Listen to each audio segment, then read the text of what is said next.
Colombia y su conflicto armado son una parte muy importante del informe de Amnistía Internacional sobre los derechos humanos en este día en América Latina. Y conversamos hasta ahora desde Londres con Erika Guevara Rosas, quien es la directora de Amnistía Internacional para las Américas. Señora Guevara, muy buenas noches. Gracias por hablar con Deutsche Welle. Bueno, el informe de Amnistía sitúa el control de tierras como el punto crítico de las negociaciones de paz. ¿Cuál es el principal fallo que detectan ustedes en Colombia? Bueno, en un conflicto armado de más de 5 décadas que ha desplazado a más de 6 millones de personas de sus territorios, de sus propiedades, uno de los problemas graves que enfrenta el país es que se calcula que han sido alrededor de 8 millones de hectáreas las que han sido despojadas ilegalmente de manos de sus propietarios, principalmente de personas cuyos derechos humanos han sido violentados en este conflicto. Es precisamente el centro de la negociación tiene que ser la restitución no solo de las tierras, pero también de los derechos humanos de estas personas. Y son los defensores y las defensoras de derechos humanos que particularmente se han involucrado en la lucha por la restitución de tierras, quienes sufren de los mayores ataques, tanto por agentes del Estado como por miembros de las guerrillas y de los grupos paramilitares, precisamente porque su accionar por la defensa de los derechos humanos y de los derechos humanos a la tierra en particular toca pues intereses económicos sumamente importantes en el país, porque sabemos que no solo son los grupos armados los que se han beneficiado de este desplazamiento, pero también empresas nacionales y multinacionales. Señora Guevara, muy breve, el informe destaca también la precariedad e incumplimiento, dice literalmente, de la protección a los defensores de los derechos humanos en México. ¿Quién ha fallado a su promesa en este caso?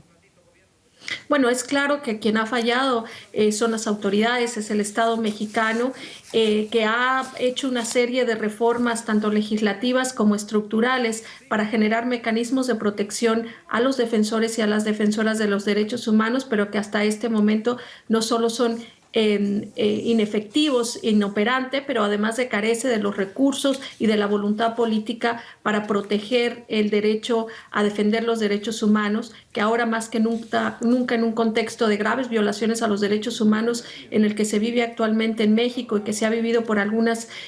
años ya desde el inicio de la guerra contra el narcotráfico, y que los movimientos de derechos humanos han logrado mantener hasta cierto grado una estabilidad en el país. Es importantísimo que el Estado haga un reconocimiento de su participación, pero sobre todo que genere mecanismos claros, estrategias y protocolos para su protección. Y la situación de otro país, también analizando ampliamente el informe de ustedes, ¿qué recogen sobre Cuba? Nos preguntamos cuando precisamente hoy en La Habana fueron arrestados 32 disidentes en una manifestación. Efectivamente, para nosotros es claro que no ha sido una coincidencia que estas personas hayan sido arrestadas en el pleno ejercicio de su derecho a la libre expresión y a la asamblea en un país que es conocido ya por su represión frente al accionar por la defensa de los derechos humanos y la libre expresión y la posibilidad de la gente de reunirse en manifestaciones pacíficas. Este año, la Comisión Cubana de Derechos Humanos y Reconciliación Nacional documentó que más de 6.500 casos de detenciones de corto plazo